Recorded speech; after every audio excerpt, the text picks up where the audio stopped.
Tony Beets, the gruff, no-nonsense king of the Klondike, became a fan favorite thanks to his tough love, booming voice, and relentless work ethic. His son, Mike, the quieter yet just as determined heir to the Beets gold empire, followed in his father's muddy footsteps. Together, they've mined millions in gold.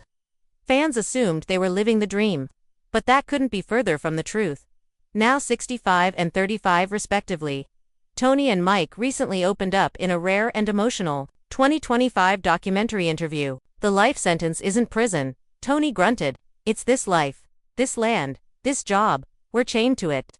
It turns out the family has faced unimaginable pressure to keep their mining legacy alive, not just for TV, but to protect generations of debt, land contracts, and personal promises. Tony's health, though rarely discussed publicly, took center stage in 2025. Years of backbreaking work and exposure to harsh climates have led to chronic joint pain and heart issues. Mike, now a father himself, admitted that his family life suffers because of 16-hour days and isolation in the Yukon. The toll isn't just physical. Mental health and emotional exhaustion have haunted them both, yet they kept smiling for the cameras and chasing the next big pay streak. Tony revealed that the family owns multiple mining leases that must be worked or they lose everything. "It's not as simple as turning the key and walking away," he explained. In 2025, new environmental regulations in the Yukon also placed stricter requirements on cleanup and restoration. That means millions more are needed, not just to mine, but to fix what's been disturbed. It's a job that never ends. Fans noted in late 2024 that Tony and Mike looked especially worn down. In one viral episode, Tony even said, "I'm never getting out of this place alive." That quote caught fire on social media, prompting speculation about legal trouble, health issues, or worse. Then came the headlines: Tony Beets cursed by gold, Mike's final season.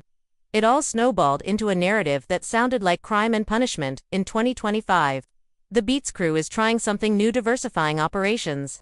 Mike is now working closely with green energy consultants to turn parts of their mining land into solar farms during off-season. This step isn't just about money, it's about finally creating a future that isn't chained to a bulldozer. Tony, surprisingly, is considering mentoring younger miners rather than staying in full control.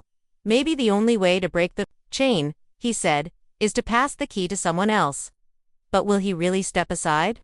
What hurts fans the most is realizing how much pain Tony and Mike hid behind their trademark grins. In a touching 2025 clip, Tony is seen standing alone at the edge of a dig site, whispering, "Was it worth it?" That moment, silent and raw, reminded viewers that gold can't buy time, health, or lost memories. Mike later added, "We gave our youth to this ground. My kids barely know me in summer." It was the kind of confession no one expected from such tough men. Despite it all, fans remain loyal to the Beets family because of their honesty, grit, and refusal to sugarcoat reality. In an age of fake fame and online facades, Tony and Mike remind us that hard work, though noble, has a price. And sometimes, the American dream isn't about escaping, it's about surviving. Their story is more than a show, it's a lesson about boundaries, sacrifice, and learning to let go. Even if they never mine another ounce, their impact is already pure gold. Tony Beets has just signed a 2025 deal to write a tell-all memoir titled "The Real Gold Was Time."